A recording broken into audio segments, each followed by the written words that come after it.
Nous vivons une crise de l'humain sans précédent. D'une part, les clients demandent à vivre une expérience positive, et de plus en plus. Et de l'autre, seule une poignée de collaborateurs sont contents, sont heureux de se lever le matin pour aller travailler. Pour répondre à ces enjeux, les entreprises ont créé des divisions. Expérience client, elles ont formé leurs collaborateurs, elles ont investi dans des spécialistes UX, dans des consultants, etc. Elles utilisent aussi des techniques UX, font du design thinking, des sprint design, etc. Elles ont accès à plus de 10 000 ouvrages juste sur Amazon, sur l'expérience utilisateur et l'expérience client. Et une simple recherche Google leur donne accès à presque 10 milliards de résultats autour de l'expérience client et l'expérience utilisateur. Mais avec quels résultats? Une étude de IBM est sans appel. Pendant que 90% des entreprises clament que l'expérience client est stratégique pour elles, près de 80% des clients déclarent que les marques ne les comprennent pas. Oups.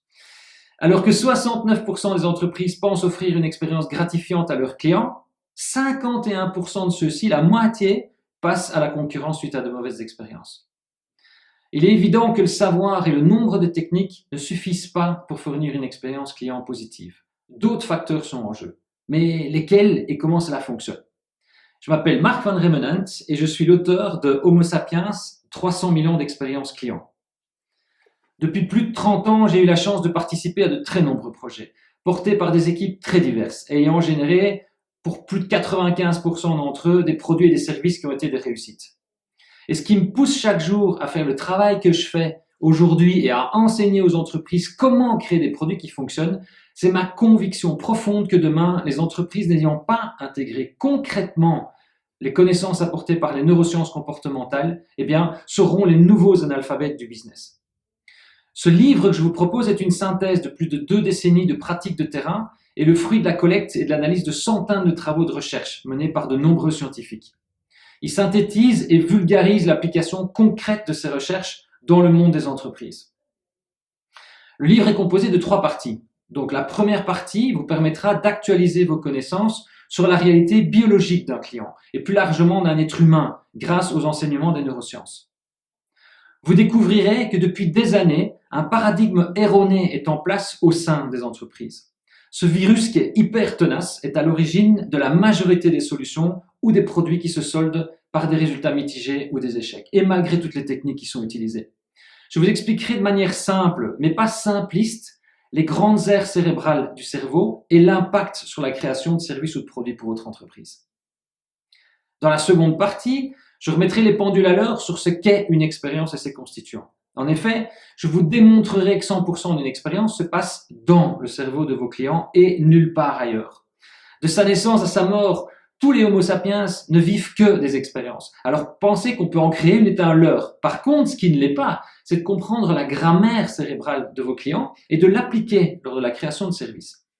Vous apprendrez que le système de la récompense est au cœur de toute expérience et vous découvrirez comment il fonctionne et apprendrez la différence fondamentale entre émotion et sentiment. Vous découvrirez aussi que le cerveau de vos clients est le même depuis 44 000 ans et que sa biologie a été construite pour éviter les prédateurs et privilégier les proies. Et enfin, vous serez très étonné des révélations que je vous réserve sur la manière dont vos décisions sont prises au quotidien et de qui est vraiment le boss. Dans la troisième partie, je vous expliquerai les 9 réflexes que je vous recommande d'acquérir pour participer positivement à l'expérience vécue par vos clients, mais aussi par vos collaborateurs. Vous y ferez la connaissance des 4 étapes de tout comportement humain et l'impact de celles-ci sur des projets concrets.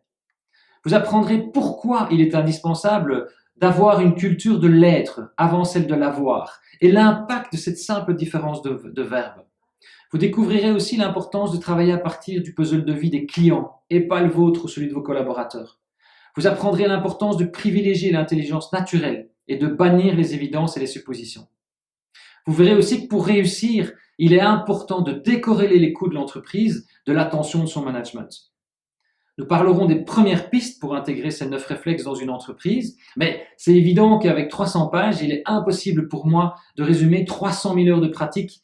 Donc si jamais vous avez des questions, n'hésitez surtout pas à me les poser sur LinkedIn.